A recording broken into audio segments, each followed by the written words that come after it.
Hello friends, നമസ്കാരം. ഞാൻ Ravi, Palakkad. AC, washing machine, ഫ്രിഡ്ജിൻ്റെയൊക്കെ PCB റിപ്പയർ ചെയ്യുന്ന ആൾ. ഇന്ന് ഒരു വേൾപൂൾ ഡബിൾ ഡോർ ഫ്രിഡ്ജിൻ്റെ ഇൻവെർട്ടർ ബോർഡാണ് കിട്ടിയിരിക്കുന്നത്. ഇതിൻ്റെ ഫങ്ഷൻ എങ്ങനെയൊക്കെയാണ്, എന്തൊക്കെയാണ് ഇതിൽ വരുന്ന കംപ്ലൈൻറ്റുകൾ എന്നുള്ള കാര്യങ്ങളാണ് നമ്മൾ ഡിസ്കസ് ചെയ്യാൻ പോണത്.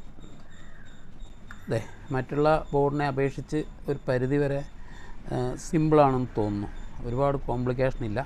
അതുപോലെ തന്നെ നമുക്ക് കാര്യങ്ങൾ വളരെ വ്യക്തമായിട്ട് ഡിസ്കസ് ചെയ്യാൻ പറ്റും. അധികം ഒരുപാട് എന്താ പറയുക, ഇൻറ്റേർണൽ സർക്യൂട്ടുകളും കോംപ്ലിക്കേഷൻ അങ്ങനെയുള്ള പ്രശ്നങ്ങളൊന്നുമില്ല. നമുക്ക് കാര്യങ്ങൾ വളരെ വ്യക്തമായി കാണാവുന്ന രൂപത്തിലാണ് ഇതിൻ്റെ സിസ്റ്റം കംപ്ലീറ്റ് ഉള്ളത്. പിന്നെ മെയിനായിട്ട് ഇത് മോസ്ഫെറ്റാണ്. അതെ, 6 മോസ്ഫെറ്റാണ് ഇതിൻ്റെ ഔട്ട്പുട്ട്, IPM അല്ല. അതുകൊണ്ട് തന്നെ ഇപ്പോൾ ഏതെങ്കിലും ഒരു ചാനൽ കംപ്ലൈൻ്റ് ആണ്, ശരിക്ക് എടുക്കുന്നില്ല, അങ്ങനെ എന്തെങ്കിലും ഒരു പ്രശ്നം വരികയാണെന്നുണ്ടെങ്കിൽ നമുക്ക് ഇത് ഓരോന്നും അഴിച്ച് മാറ്റിയിടാനൊക്കെ വളരെ സൗകര്യമാണ്. ഇപ്പോൾ IPM എന്ന് പറയുമ്പോൾ നമുക്കറിയാം ഒരുപാട് ആശയക്കുഴപ്പങ്ങളുണ്ട്. അതിനകത്ത് കംപ്ലൈൻറ്റ് ഉണ്ടോ ഇല്ലയോ, കിട്ടാൻ പാട്, അങ്ങനെയുള്ള പ്രശ്നങ്ങളൊക്കെ ഉണ്ട്. ഇതാകുമ്പോൾ ആ പ്രശ്നങ്ങളൊന്നുമില്ല. നമുക്കത് ഡൗട്ടാണെങ്കിൽ നമുക്കിത് ഓരോന്നും അഴിച്ച് മാറ്റി ഇടാവുന്നതേ ഉള്ളൂ. അതുപോലെ തന്നെ അതിൻ്റെ അതേ ഇത് 3 ഡ്രൈവറാണ്. ഈ 3 ചാനലിലുള്ള 3 ഡ്രൈവർ. അപ്പോൾ ഓരോ ചാനൽ വർക്ക് ചെയ്യാതിരിക്കുകയാണെന്നുണ്ടെങ്കിൽ നമുക്ക് ഈ സെറ്റ്, അതായത് 3 സെറ്റ് മോസ്ഫെറ്റിലെ അതിൻ്റെ ഓരോ സെറ്റിൻ്റെയും ഡ്രൈവറാണ് ഈ കാണുന്നത്. അപ്പോൾ ഏത് സെറ്റിലാണ് കംപ്ലൈൻറ്റ് എന്ന് പറഞ്ഞാൽ നമുക്ക് ഇതിൽ നിന്ന് വളരെ സിമ്പിളായിട്ട് ഫൈൻഡ് ഔട്ട് ചെയ്ത് എടുക്കാൻ പറ്റുമെന്നുള്ളതാണ് ഇതിൻ്റെ ഒരു പ്രത്യേകത. സാധാരണ എല്ലാ ബോർഡിലും വരുന്ന പോലെ തന്നെ ഇതിലുണ്ട് ഒരു പവർ സപ്ലൈ, ഒരു മാസ്റ്റർ പവർ സപ്ലൈ. ഫസ്റ്റ് നമ്മൾ ഒരു മാസ്റ്റർ പവർ സപ്ലൈ അത് റെക്ടിഫൈ ചെയ്ത് അതിൻ്റെ 300 വോൾട്ട് DC ഇതേ ഈ കപ്പാസിറ്ററിൻ്റെ പിന്നുകളിലാണ് വരിക. 300 വോൾട്ട് DC ഈ കപ്പാസിറ്ററിൻ്റെ പിന്നുകളിൽ ഇത് ഡയറക്റ്റ് ഇതാ ഈ മോസ്ഫെറ്റിൻ്റെ പിന്നുകളിലേക്ക്, അതായത് മോസ്ഫെറ്റിൻ്റെ കളക്ടർ സെൻറ്റർ പിന്നിലേക്ക് പോസിറ്റീവും, അതേപോലെ ഈ അതിൻ്റെ അങ്ങേ ലൈനിലുള്ള മോസ്ഫെറ്റിൻ്റെ ഒരു ലൈനിലേക്ക് നെഗറ്റീവ്, ഈ ഫ്യൂസിബിൾ റെസിസ്റ്റർ വഴി നെഗറ്റീവ്.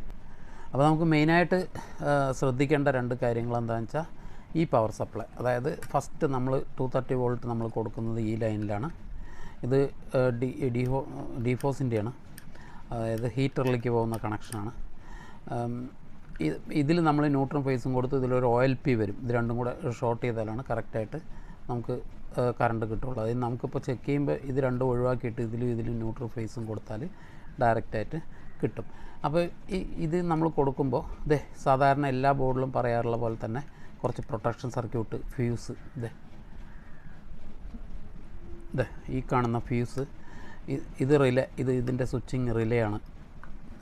ഇതാ ഒരു ഡിസ്ക് കപ്പാസിറ്റർ, ഇത് ഈ 2 ഡിസ്ക് കപ്പാസിറ്റർ, ഇതൊക്കെ പ്രൊട്ടക്ഷൻ സർക്യൂട്ടിൻ്റെ ഭാഗമായിട്ട് വരുന്നതാണ്.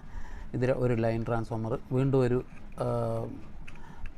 ഡിസ്ക് കപ്പാസിറ്റർ ആൻഡ് ഒരു PTC, ഒരു NTC.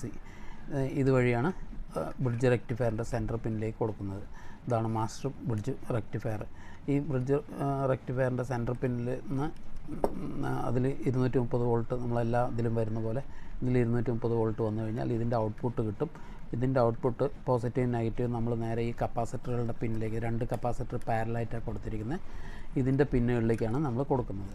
എന്നിട്ട് ഇവിടെ നമ്മളത് 300 വോൾട്ട് വരണ്ടെന്ന് ഉറപ്പാക്കിയതിന് ശേഷം ആ 300 വോൾട്ടാണ് നമ്മൾ ഈ മോസ്ഫെറ്റുകളുടെ പിന്നുകളിലേക്ക് കൊടുക്കുന്നത്. എന്നിട്ട് അതിൽ നിന്ന് തന്നെ ഒരു വോൾട്ട്, അതായത് 300 വോൾട്ടിൻ്റെ ഒരു പാർട്ട് ഇവിടെ വന്ന് ഇത് SMPS IC, ഈ ട്രാൻസ്ഫോമറും മറ്റുള്ള ഇതെല്ലാം കൂടെ ചേർന്ന SMPS IC, ഇത് നമുക്ക് റെഗുലേറ്റ് ചെയ്തിട്ട് ഇവിടേക്ക് ആവശ്യമുള്ള വർക്കിംഗ് വോൾട്ടേജിന് തരുതേ. ഇവിടെ ഒരു 12 വോൾട്ട് തരുന്നുണ്ട്, ഇവിടെ ഒരു 15 വോൾട്ട് ഇവിടെ വ്യക്തമായിട്ട് എഴുതിയിട്ടുണ്ട്. അപ്പോൾ ഈ 12 വോൾട്ടും 15 വോൾട്ടും നമുക്കറിയാം എല്ലാ ഇതിലും വരുന്ന ഒരു ഇതാണ്. പ്രത്യേകിച്ച് ഇൻവെർട്ടർ ബോർഡുകളിലൊക്കെ ഒരു 15 വോൾട്ടിൻ്റെ സാന്നിധ്യം, ഒരു 12 വോൾട്ട് ഈ സിസ്റ്റം വർക്ക് ചെയ്യാൻ ഒരു 5 വോൾട്ടും. ആ 15 വോൾട്ട് ഇതെവിടെ കൊടുക്കുന്നത്, ഇവിടെ റെഗുലേറ്റർ IC ഉണ്ട്. ഇതിൽ നിന്ന് നമുക്കൊരു 5 വോൾട്ട് എടുത്തിട്ടാണ് ഈ സിസ്റ്റം വർക്ക് ചെയ്യുന്നത്. ഇതൊക്കെ നമുക്ക് കോമൺ ആയിട്ട് എല്ലാവർക്കും അറിയാവുന്ന കാര്യങ്ങളാണ്.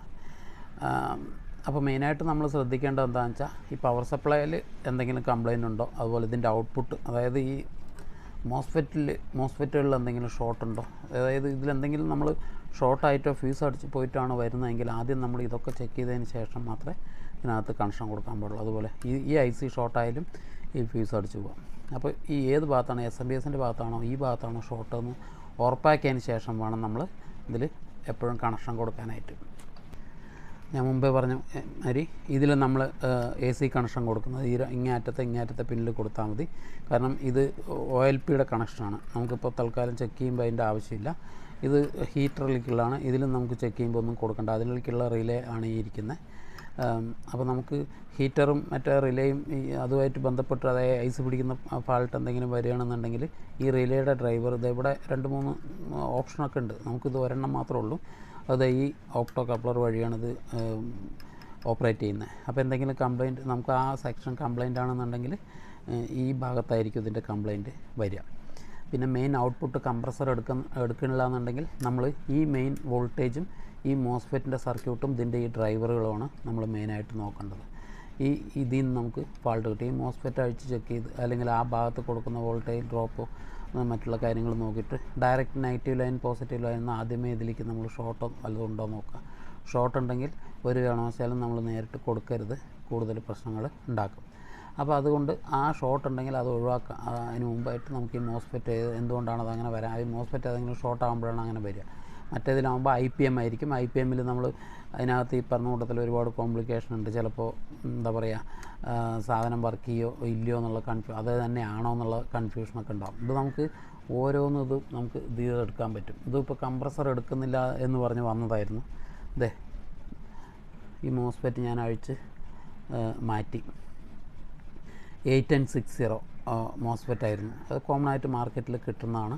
അതുകൊണ്ട് തന്നെ ഇതിന് നമുക്ക് സത്യം പറഞ്ഞാൽ മറ്റേതിനെ അപേക്ഷിച്ച് കുറേ കൂടെ ധൈര്യത്തിൽ നമുക്ക് എടുക്കാം, ഈ സാധനം റിപ്പയർ ചെയ്ത് കൊടുക്കാൻ പറ്റും എന്നുള്ളൊരു വിശ്വാസത്തിൻ്റെ ഇതിൽ. പിന്നെ ഞാൻ മുമ്പേ പറഞ്ഞു ഈ SMPS സെക്ഷനിൽ ആണ് നമുക്ക് ഈ സിസ്റ്റമൊക്കെ വർക്ക് ചെയ്യാനുള്ള വോൾട്ടേജസ് കിട്ടുന്നത്.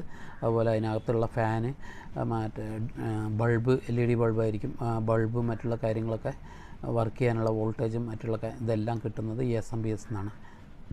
അത് മുഴുവൻ പോകുന്നത് ഈ ജാക്ക് വഴിയാണ്. ഒരു 4 സെൻസർ വരും. ആ സെൻസർ വളരെ കറക്റ്റായിരിക്കണം. ഇതിലൊന്ന് വരും, ഇവിടെ ഒരു 3 അതായത് ഇതിനകത്ത് ഇതായിട്ട് വരും. അത് നമ്മൾ ഓട്ടോമാറ്റിക്കായിട്ട് ഇതിൽ കൊടുക്കുമ്പോൾ കണക്ഷൻ ആവും. അപ്പോൾ ഇത്രയും ഭാഗങ്ങൾ ചെക്ക് ചെയ്തിട്ട് നമുക്ക് അതിൻ്റെ കറക്റ്റായിട്ട് ഈ പറഞ്ഞ കാര്യങ്ങളെല്ലാം കറക്റ്റായിട്ട് കിട്ടുന്നുണ്ട് എന്ന് ബോധ്യപ്പെട്ടാൽ, അല്ലെങ്കിൽ അത് കിട്ടുന്നുണ്ടെന്ന് ഉറപ്പ് വരുത്തിയാൽ തന്നെ നമുക്കിത് റെഡിയാക്കി എടുക്കാവുന്നതേ ഉള്ളൂ. ഇതിൻ്റെ മറ്റുള്ള എല്ലാ കണക്ഷനും കൊടുത്ത് ടെസ്റ്റ് ചെയ്യുന്ന ഒരു വീഡിയോ ഉടനെ ഇടുന്നതായിരിക്കും. ഇതിപ്പോൾ തൽക്കാലം ഇതിന് സെൻസറും മറ്റുള്ള കൊടുക്കാനുള്ള അസൗകര്യം കാരണം ഇപ്പോൾ ടെസ്റ്റ് ചെയ്തൊന്നും കാണിച്ചു തരാൻ നിർവാഹമില്ല. ഫസ്റ്റ് നമ്മളിത് കണക്ഷൻ കൊടുക്കുമ്പോൾ ഇവിടെ ഒരു ഗ്രീൻ ലൈറ്റ് കത്തും. ഇതെവിടെ ഒരു ഗ്രീൻ ലൈറ്റ് വരും, ബ്ലിങ്കിങ് ആവും. അപ്പോൾ നമുക്ക് സർക്യൂട്ടെല്ലാം ഓണാണെന്നുള്ളത് നമുക്ക് അതിൽ നിന്ന് മനസ്സിലാക്കാം. ഇതിപ്പോൾ നമ്മൾ മറ്റുള്ള ബോർഡുകളിൽ ഒരുപാട് അടുത്ത് കണ്ടിട്ടുള്ളത് കൊണ്ട് അതിനൊരു വലിയ പ്രാധാന്യമില്ല, എല്ലായിടത്തും നമ്മൾ കണ്ടതാണ്. എങ്കിലും ആ ഗ്രീൻ ലൈറ്റ് കത്തും. എന്നിട്ട് ഏകദേശം 10 മിനിറ്റ് 12 മിനിറ്റൊക്കെ വെയിറ്റ് ചെയ്താലേ ഇത് കംപ്രസർ എടുക്കുകയുള്ളൂ. മറ്റുള്ള അതുപോലെ 3 മിനിറ്റിൽ എടുക്കില്ല. കുറച്ച് ക്ഷമയോടെ കാത്തിരിക്കണം എന്നുള്ള കാര്യം കൂടെ ഒന്ന് പ്രത്യേകം ഓർമ്മ വയ്ക്കുക. പിന്നെ മെയിനായിട്ട് ഇതിൽ ഞാൻ പറയുന്നത് എന്താണെന്ന് വെച്ചാൽ ഇതിൻ്റെ ഈ സെൻസറുകൾ കണക്ഷൻ കൊടുത്തിട്ട് ഞാൻ ഇതിൻ്റെ ടെസ്റ്റിംഗ് വീഡിയോ ഷോർട്ടായിട്ടോ മറ്റേ ഇടാം. ഇതിൻ്റെ കൂടുതൽ ഡീറ്റെയിൽ അപ്പോൾ നമുക്ക് അതിൽ നിന്ന് മനസ്സിലാക്കാൻ പറ്റും. ഓക്കെ ഫ്രണ്ട്സ്, വീഡിയോ ഇഷ്ടപ്പെട്ടാൽ ഷെയർ ചെയ്യുക, ലൈക്ക് ചെയ്യുക, സബ്സ്ക്രൈബ് ചെയ്യുക. Thank you.